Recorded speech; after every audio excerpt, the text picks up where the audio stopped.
Namise, maman, oh, viens voir. Ça me dépasse, oh. Le pays, oh, papa. T'es la pâte, oh. On vit des webisans tous les jours. Ça me pas chaud. Il y a des gens qui nous prennent pour des fous. Mais oh non, la mort de l'évêque. Mesdames et messieurs, bonjour, bienvenue sur JMTV+. Au lendemain des élections présidentielles au Cameroun, le 7 octobre 2018, donc il y a un peu plus d'un mois, est né dans la diaspora, au sein de la diaspora camerounaise, un mouvement appelé la Brigade Anti-Sardinard qui, ça et là, pour les uns, fait du bon boulot, mais pour les autres, sème du trouble. Nous recevons donc cet après-midi un membre de cette brigade qui va venir nous expliquer ce que c'est que la Brigade Anti-Sardinard, pour ceux qui ne connaissent pas encore, et pour d'autres, vous expliquer quelles sont leurs actions et vers où ils vont exactement. Bonjour Calibri. Bonjour Monsieur Mafo. Comment ça va? Ah, ça fait aller et vous? Ça va. Moi, je vais très bien. Enchanté. Vous avez une très belle montre, Calibri.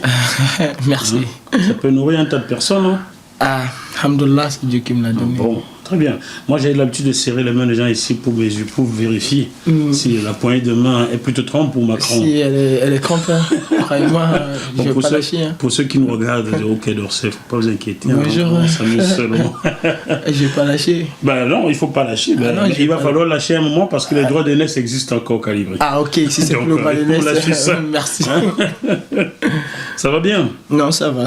Bon, il faut dire que vendredi dernier, je couvrais une réunion. J'étais invité par Jean Crépin-Niamsi et Joël Didier Ngo. Ouais. Je couvrais une réunion des promoteurs d'artistes, de la société civile et de la brigade anti-sardinat dont vous faites partie. Vous n'avez pas été là, la brigade anti-sardinat. Vers la fin, on vous a passé un coup de fil et vous aviez un ton très apaisé au téléphone et surtout très conciliant. Je me suis dit, il faut que je rencontre ce jeune homme. Voilà comment, le lendemain, je vous ai rencontré dans les manifestations à Paris. Effectivement. Voilà, en effet, c'est pour que vous, chers téléspectateurs, vous compreniez pourquoi j'ai invité Calibri sur ce plateau. Alors, Calibri, c'est quoi le mouvement, la brigade anti-sardinard?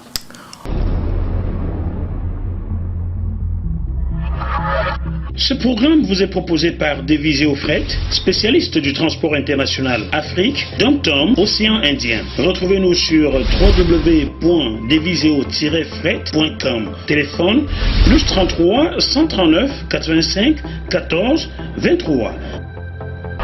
En fait, le mouvement Brigade Anti-Sardinat est parti de Willy de Paris. L'artiste camerounais Willy de Paris, qui le 1er octobre 2018, quand il a su que le RDPC organisait un concert géant pour... Parenthèse, pour ceux qui ne sont pas camerounais, le RDPC, Rassemblement du peuple camerounais, est le parti au pouvoir, dans le parti de M. Paul Biya, effectivement, que le RDPC a organisé un concert géant pour la clôture de la campagne électorale qui a eu lieu au Cameroun. Voilà. Et Willy de Paris s'insurgeait que ces artistes-là vont prester là-bas. Pourtant, au Cameroun, on connaît quelles sont les situations au Cameroun. Déjà par rapport aux artistes, il n'y a pas de droit d'auteur, les artistes sont clochardisés, la piraterie, elle est galopante. Bref, Willy de Paris s'insurgeait. Et il appelait Valsero à organiser un contre-concert. Et il demandait aussi à la population de ne pas y aller. J'avais suivi Willy de Paris, en effet. Dans sa vidéo, il avait dit, est-ce que vous voulez qu'on vous fasse, parce que vous allez faire là-bas, pour venir chanter ici en Europe, vous voulez qu'on vous fasse la même chose que les Congolais ont fait? J'ai suivi la vidéo, il y a des gens qui ont vilipendé Willy de Paris, bien sûr, comme d'habitude. Et là, j'ai dit, ah ouais, ça peut se faire. Ça peut se faire. Et le 4 octobre, il y a le camarade Kempta de... Emmanuel Kempta, qui est à Birmingham. Qui est à Birmingham, voilà. Qui a fait une vidéo de 9 minutes dans laquelle il s'insurgeait et il décriait ce que vivent les artistes au Cameroun. Je l'ai entendu dire, par exemple, dans sa vidéo, où est Anne-Marie Zé, Comment est-ce qu'elle est morte? En effet. Comment est-ce qu'elle est morte? Je l'ai entendu dire dans sa vidéo, où est Jean-Michel Cancan? La tombe de Jean-Michel Cancan à Konolinga. Bon, vous avez suivi cette vidéo. Cette et dans cette vidéo, le camarade Kemta le disait déjà, si vous allez chanter là-bas, vous serez boycotté en Europe.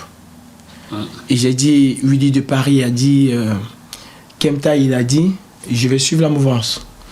Alors au lendemain de l'élection, ils ont effectivement presté le 6 octobre. Et au lendemain, le 7 octobre, c'était les élections. Je me suis rendu à l'ambassade du Cameroun. J'ai rencontré là-bas parce que j'avais fait une demande de manifestation à l'ambassade du Cameroun.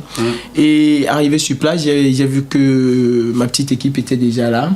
Notamment un des blogueurs qui est avec nous, Bertie Le Camit. Bertie Le Camit, oui, ouais. Je vois Bertie. Voilà. Et ce matin-là, devant l'ambassade du Cameroun, je n'ai pas attendu que l'élection aille jusqu'à son terme. J'ai dit, quand je suis arrivé, j'ai lancé un mot d'ordre aux artistes, j'ai dit, ok, on vous a dit de ne pas aller au bal des sorciers, on vous a dit de ne pas aller chanter, au vu déjà de ce que vous vivez. Et il se passe tellement de choses au Cameroun que vous, les artistes, vous n'avez jamais décrié. Il y a eu les morts des écarts, il y a eu Madame Onikou Mateket, paix à son âme. Il y a eu plein de trucs, des filles de Mimboman qui ont été éventrées et tout.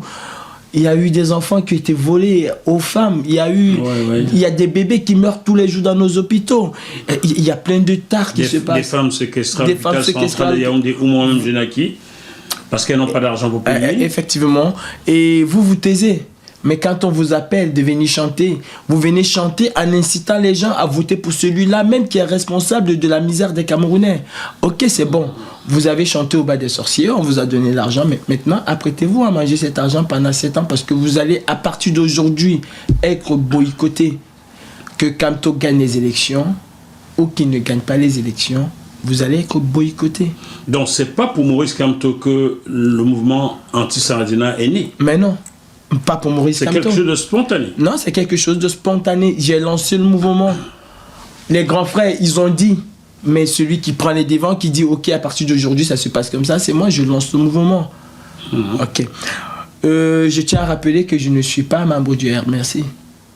Je n'appartiens ni de près ni de loin au parti du président Maurice Kamto. Est-ce que vous appartenez à un parti au Cameroun? Non, je n'appartiens à aucun. Avez-vous jamais été dans un parti? J'ai jamais milité dans un parti politique au Cameroun. Je n'appartiens à aucune mouvance au Cameroun. Ceux qui taxent les anti-Sardina, à l'instar de Roméo Dika, qui estime que les anti-Sardina, il l'a dit dans une vidéo la semaine dernière, que les anti-Sardina sont du MRC, sont donc... Bah, c'est faux et archi faux. En fait, à la base, c'est faux. Je dirais pourquoi à la base. Ok, aujourd'hui, c'est devenu hétéroclite où on recouvre tout le monde. Mais à la base, c'est pas comment je vais dire ça? C'est pas des encartés politiques. Non. C'est spontané. C'est pas Maurice Kamto qui nous donne les mots d'ordre. Ce n'est pas une chapelle politique qui nous donne les mots d'ordre. Les mots d'ordre, nous les avons déjà. Nous, les mots d'ordre, c'était quoi? C'était les artistes qui ont presté le 6 octobre au Palais des Sports à Yaoundé. C'était ça à la base, à la réalité. Sauf que quand moi je lançais ce mouvement, je ne m'arrêtais pas qu'aux artistes. Non. Il y avait une suite, vous l'avez dit d'ailleurs au meeting. Voilà, effectivement, je ne m'arrêtais pas qu'aux artistes. Pour revenir un peu à la jeunesse, parce que c'est très important de situer les choses, pour revenir à la jeunesse, le 7, moi j'ai lancé le mouvement. Le 7 octobre. Le 7 octobre. Alors, il se trouve que, je crois que c'était le 22 octobre, pendant que nous organisions une marche à l'ambassade du Cameroun. J'étais présent, vous avez affronté. J'ai affronté. Vous avez affronté, certes, les images sont là. Vous avez affronté la police française. Effectivement, j'ai affronté la police française, j'ai été gazé, mais je suis toujours revenu au devant. Et à un moment, les policiers, ils en ont eu plein le gaz dans la figure, c'est eux qui pleuraient par moi, mais j'étais toujours là. J'ai affronté la police, d'où il y a eu cette manipulation, même, je crois c'est un certain Hamod, je ne vais pas donner de publicité, qui a partagé une photo de moi, parce qu'il a tiré votre reportage, et il a... Effectivement, j'étais la seule caméra ce jour-là. Voilà, il a inscrit une photo. Une photo où j'étais assis Et il a dit dans son commentaire que la police française m'a bastonné, nous a tous bastonné, pourtant c'était faux. Alors, chers téléspectateurs, je peux vous dire, j'ai couvert cette manifestation du lundi 22 octobre 2018 à 50 mètres de l'entrée de l'ambassade du Cameroun à Paris. À aucun moment, la police française n'a porté main sur qui que ce soit. J'ai moi-même discuté avec cette police-là. J'ai discuté avec le général Wanto qui était là. Je lui ai demandé de m'apporter l'autorisation de manifester que j'ai filmé. Vous pouvez retrouver cela dans les images que j'ai diffusées sur JMTV+. Et à aucun moment, la police française ne vous a bousculé. Ah non, j'ai jamais, depuis que je suis enfant, j'ai jamais été molesté ou battu par la police française. C'est que des faits, bon, ça n'engage que ce qu'ils disent de toute façon. Le président Hamot a effectivement diffusé que quelqu'un a été rapatrié, donc c'est de vous qu'il parlait. Non, c'est pas de moi. Il parlait d'un compatriote camerounais qui malheureusement a eu des problèmes et s'est pas fait rapatrier. En fait, il faut dire la vérité aux gens. Il faut pas que les gens demeurent un peu dans... Je sais pas, ils ont l'impression qu'ils sont à Yaoundé là. Ils ont l'impression vraiment qu'ils sont au Cameroun, que ça se passe en France comme ça se passe au Cameroun. Mais je vais vous dire qu'en France, même un sans-papier, il a les droits. Oui. On ne peut pas arrêter quelqu'un en France aujourd'hui, l'expulser demain matin, c'est impossible. Il a des droits. Et Biya Paul, fut-il président de la République du Cameroun, ne peut pas ordonner ou demander à Emmanuel Macron de rapatrier. Ça se passe, c'est la justice. La justice s'en occupe. C'est la justice qui décide d'extrader. Il y a bien séparation des pouvoirs en Effectivement. France. En France, bon, entre guillemets. Entre guillemets, partout on dit qu'il y a séparation de pouvoirs, mais on sait parfois que la justice est parfois inféodée par le pouvoir. Bon, voilà. Mais c'est moins visible. Mais c'est moins visible, effectivement. Voilà. Bon, ils se prennent un peu à Yaoundé. Je vais vous dire quelque chose parce que je vais revenir toujours à la jeunesse de la brigade anti-Sadina, mais je vais un peu expliquer. En France, quand vous êtes sans papier, que vous vous faites arrêter, vous passez d'abord au CRA. En effet. Et aujourd'hui, il est passé à 90 jours de rétention. Ah oui. Au CRA, aujourd'hui, il est passé à 90 jours. C'est-à-dire que vous avez 90 jours. Et au CRA, vous avez un moyen de faire des recours, même pas un seul recours. Il faut suivre la procédure jusqu'au bout. C'est le juge en dernier lieu et en dernier ressort qui décide de votre expulsion ou pas. C'est le juge qui décide. C'est pas le président de la République. C'est pas Paul Biya qui va prendre son téléphone. Il est qui en France? Il est que dalle.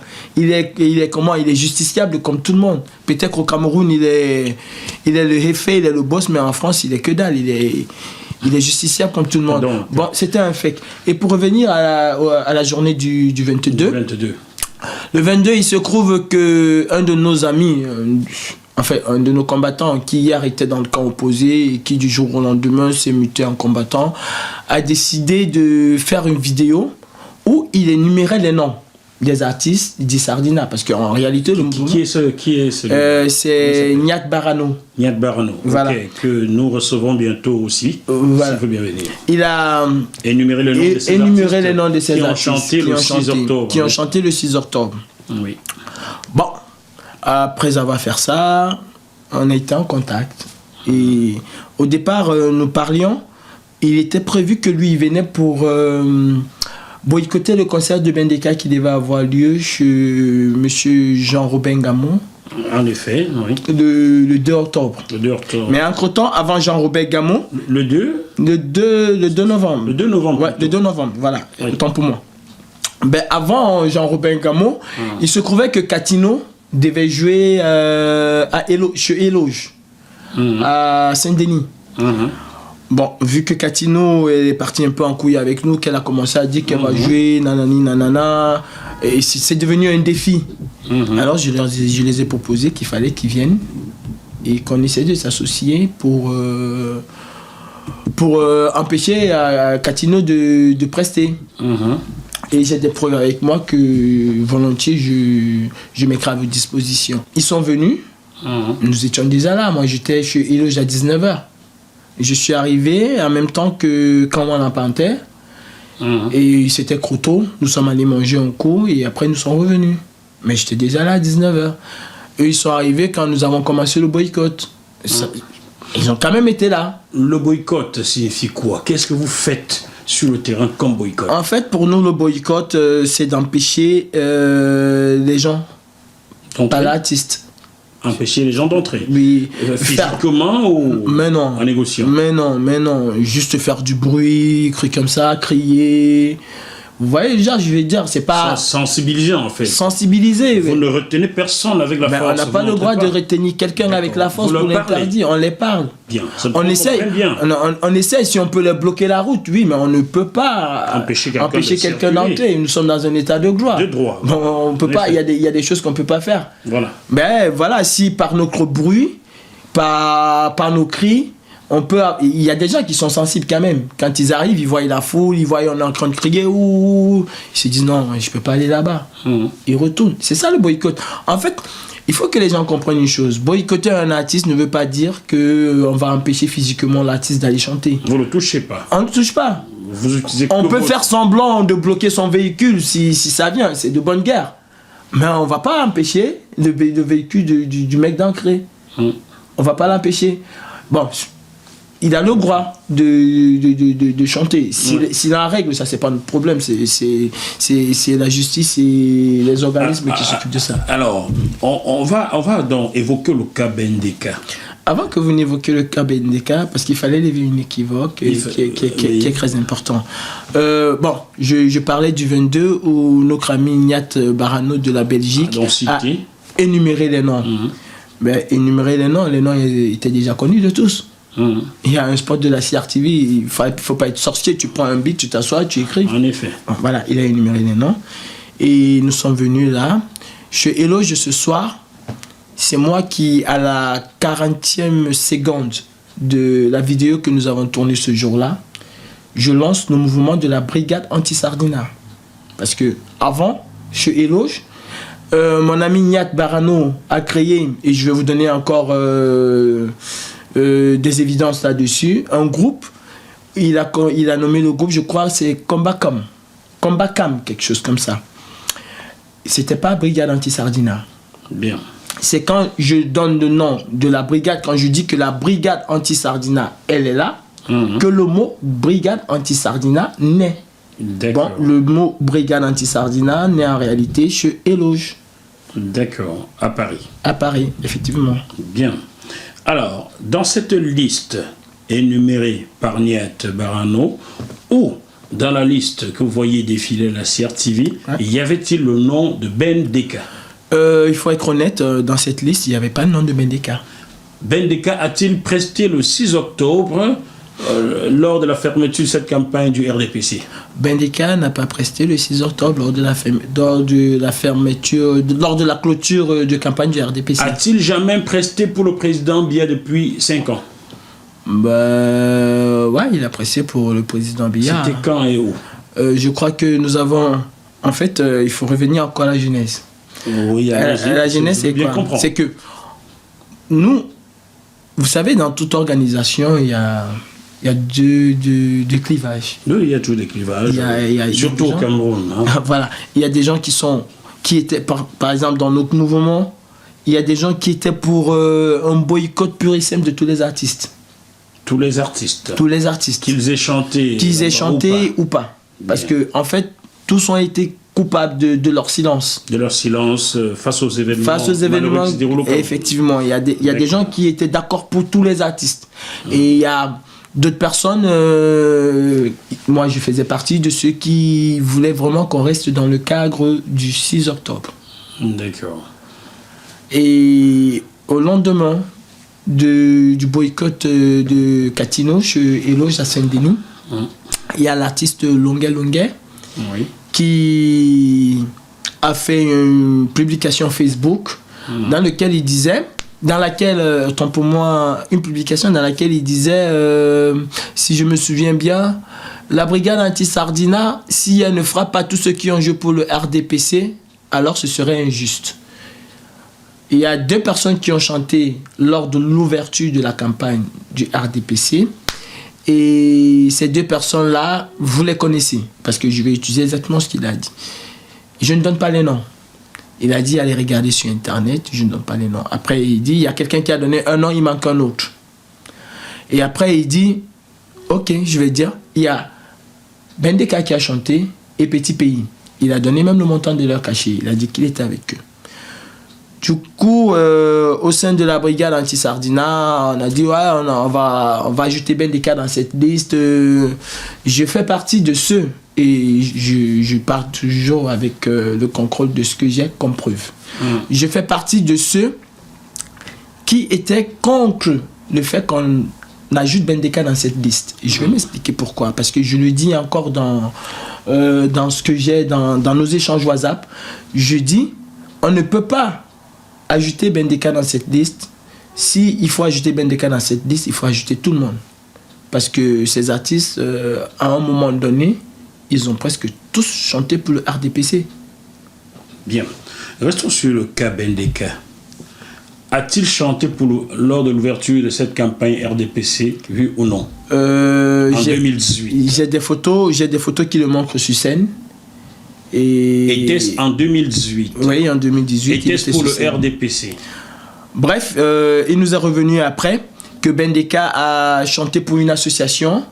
Oui. La dite association qui appartient à un membre influent du RDPC. Lequel? C'est-à-dire le ministre de la Justice, Laurent Esso. Bendeka aurait donc chanté pour l'association de Laurent Esso. S'il a chanté pour Laurent Esso, pour moi, aujourd'hui, vu qu'il est dans ma liste, il a chanté pour le RDPC. Bien.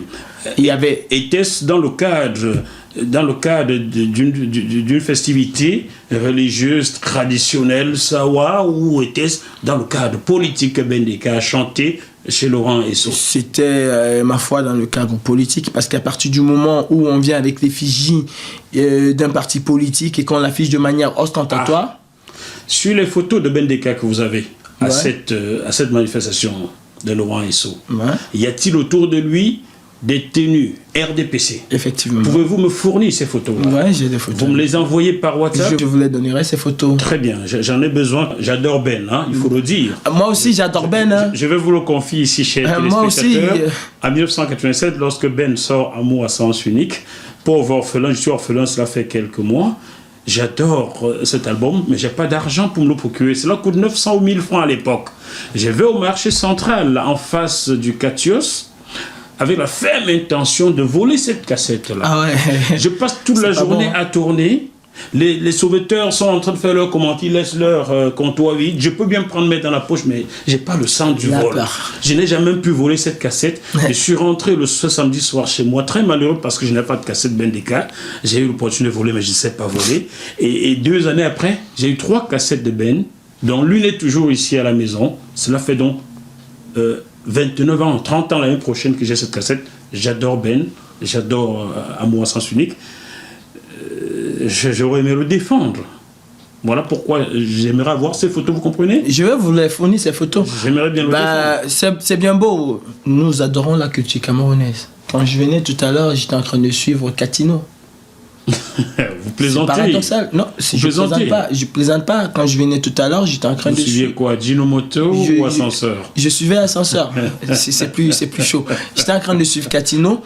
Mais à la réalité, on n'a rien contre la culture camerounaise comme d'aucuns veulent le faire croire. On n'a rien contre la culture camerounaise. Mais on s'insurge du silence complice de ces acteurs de la culture camerounaise. Bien. Et je vais finir parce que aujourd'hui, je crois que les artistes doivent dire merci à la brigade anti-Sardina. Pourquoi? Parce qu'en fait, aujourd'hui, on a mis le pied sur quelque chose qui ne sentait pas. En fait, qui sentait mais qui était caché. Et aujourd'hui, on a crevé l'abcès. Et ça pue tellement que... Vous parlez des droits d'auteur? Je parle des droits d'auteur, je parle de la situation des artistes au Cameroun. Je parle de la situation de la culture même. Il n'y a pas de salle de cinéma, il n'y a pas de salle de spectacle et tout. Je crois que pour une fois, le gouvernement camerounais va se rendre compte qu'il est impératif de se pencher dessus. Bon, ils le savent. Ils le savent, mais voilà. Il y a quelqu'un qui est passé ici dans mon émission il y a un peu plus de 3 ans. C'est avec lui que j'ai commencé ces émissions appelées Le Bœuf Bourguignon, que vous aimez tant. C'est mon ami et frère Jean-Pierre Essomé. Lorsque je l'appelle mon ami et frère, lui et moi on se comprend. D'ailleurs, dans cette émission, il explique comment on se connaît. Il fustigeait cette attitude gouvernementale camerounaise il y a 3 ans et demi et tapait fort sur Amadou Toumouna, qui était alors ministre de la Culture. Et Jean-Pierre Essomé, mon frère, déclarait que cela faisait 12 ans qu'il n'avait pas perçu le moindre centime en termes de droit d'auteur. Donc, 3 ans après, cela fait donc 15 ans. Il se dit que Jean-Pierre Essomé est dans cette liste. Mais il est dans cette liste. Il a donc presté également. Et si, il a presté, et c'est dommage. Franchement, c'est dommage. Vous avez un président de la République qui vient vous demander 7 ans. Il vous promet que les droits d'auteur vont être revus, on va faire des choses, on va améliorer ici, on va améliorer ça. Et 7 ans après, il n'y a rien qui a été fait. Encore, ça a été plus pire. Cela me peine beaucoup car de tous les artistes camerounais, Jean-Pierre est certainement celui dont je suis très proche depuis plus de 20 ans. Je suis très peiné, mais je dois rester journaliste malheureusement et faire mon travail. Il faut être professionnel. Je dois rester professionnel. Ouais. Bon, alors il y a le cas Coco Argenté. Son manager a dit à cette réunion des promoteurs et de la société civile et de la brigade anti-Sardinat du vendredi dernier, qui était le 16 novembre, que Coco ne savait pas qu'elle chantait pour un parti politique forcément. Est-ce vrai ou faux? Ah non, c'est très faux. Ah non, il ne faut pas dire ça. Il ne faut pas dire ça. C'est prendre des Camerounais pour des cons. Ouais, il faut un peu arrêter de... Qu'est-ce qui vous amène à dire qu'elle savait? Mais parce qu'il y avait un spot, et elle a participé à ce spot-là. C'est pas moi, c'est la CRTV qui l'a filmé. La CRTV, Cameroun Radio-Télévision camerounaise. Et dans ce spot, y avait-il l'effigie du RDPC? Elle attendait les gens au concert, elle le disait dans ce spot-là. Ah bon? Ben si, il y a un spot qui est passé à la CRTV. Je n'ai pas le droit de le reprendre car il y a des droits. Voilà. Je fusille les télévisions camerounaises de voler mon travail, je ne veux pas faire autant. Voilà, mais elle est passée, donc, elle savait très bien que c'était à l'occasion de la clôture. Elle le savait. On va encore essayer de comprendre. Il s'est dit que ce jour-là, ce 6 octobre, parmi les artistes, une a arboré la tunique du RDPC. Est-ce vrai ou faux? Moi, je n'ai pas regardé parce que... Il m'a été dit que Katino a arboré la tunique du RDPC ce jour-là. Bah, si elle a arboré la tunique du RDPC, déjà, il faut que les gens sachent quelque chose. Je ne suis pas là, nous ne sommes pas là pour voir pour qui Katino a voté. Ce n'est pas notre problème. Katino, elle est une citoyenne camerounaise, comme Bendeka, comme nous tous. Et elle est libre de voter pour qui elle veut. Ça, c'est... Moi, si quelqu'un il attaque Katino parce qu'elle a voté le RDPC, moi non. Katino ou qui que ce soit est libre de voter pour qui. C'est dans l'isoloir. Voilà. Et rien ne me dit que Katino a voté pour le RDPC. Rien ne me dit. C'est le secret. C'est le secret de l'isoloir. Ça ne regarde qu'elle, ça n'engage qu'elle. Et pour cette prestation, avait-elle cette tunique du RDPC, oui ou non? De toute façon, elle savait déjà qu'elle chantait pour le RDPC. Oui, si elle avait cette tenue, c'est son droit de porter cette tenue. C'est son droit aussi de militer dans un parti, parce qu'il faut dire la vérité. C'est son droit. Nous ne sommes pas là pour regarder pour qui ou quelle tenue ils ont porté. Nous sommes là, nous avons créé la brigade anti-Sardinat pour une chose, c'est que le Cameroun va mal, y compris les artistes. Et pour ça, pour ce fait, on ne peut plus appeler les Camerounais à soutenir quelqu'un qui est la cause de leur malheur. Et nous fustigeons. Moi, quand je créais ce mouvement, j'ai pensé... ce qui m'est venu à l'esprit le plus pour ce mouvement-là, quand Willy de Paris parlait, c'est mes sœurs qui ont été emprisonnées au Koweït. Oui, ces jeunes femmes. Ces jeunes femmes qui ont été emprisonnées au Koweït. Ouais. Je me suis battu avec d'autres personnes pour que ces filles-là rentrent au Cameroun. Je me suis vraiment battu, je me suis impliqué à fond. Et on ne peut pas me démentir là-dessus. J'ai été devant l'ambassade du Koweït avec la LDNA. J'ai été devant l'ambassade du Cameroun quand j'ai appris que le gouvernement camerounais avait fait un fake, parce que le gouvernement camerounais nous avait annoncé qu'il allait s'occuper du rapatriement de ces filles. En effet, j'avais entendu cela. Ok. 2 jours après, j'ai été appelé par le général Barra. Suzanne Barra, notre sœur et compatriote. Voilà, une femme très engagée et une maman vraiment, franchement, on la salue en passant. J'ai pas de qualificatif pour elle, c'est chapeau. Elle m'a appelé ce jour-là en larmes. Elle me dit, mais Calibri, tu te rends compte? Ils nous ont dit qu'ils allaient faire rentrer les filles, mais jusqu'à aujourd'hui, il n'y a rien qui est fait. Je viens de parler aux filles et tout et tout. Je lui dis, c'est pas possible. Elle me dit, attends, j'ai fait un direct avec les filles. Et elle fait un direct avec les filles. Les filles nous confirment que le gouvernement camerounais n'a rien fait.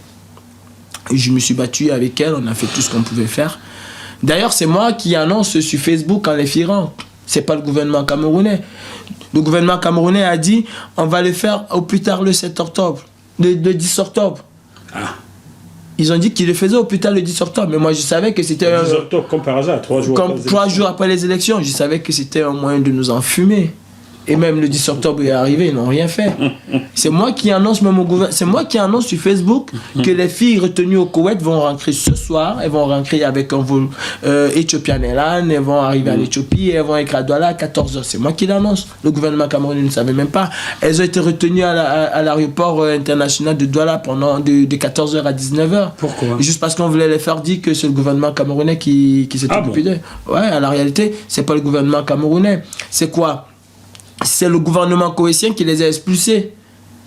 Le gouvernement koweïtien les a expulsés. Parce que ça leur faisait la mauvaise pub non, pas parce que... Oui, ça faisait la mauvaise pub au Koweït. Et aussi, pourquoi?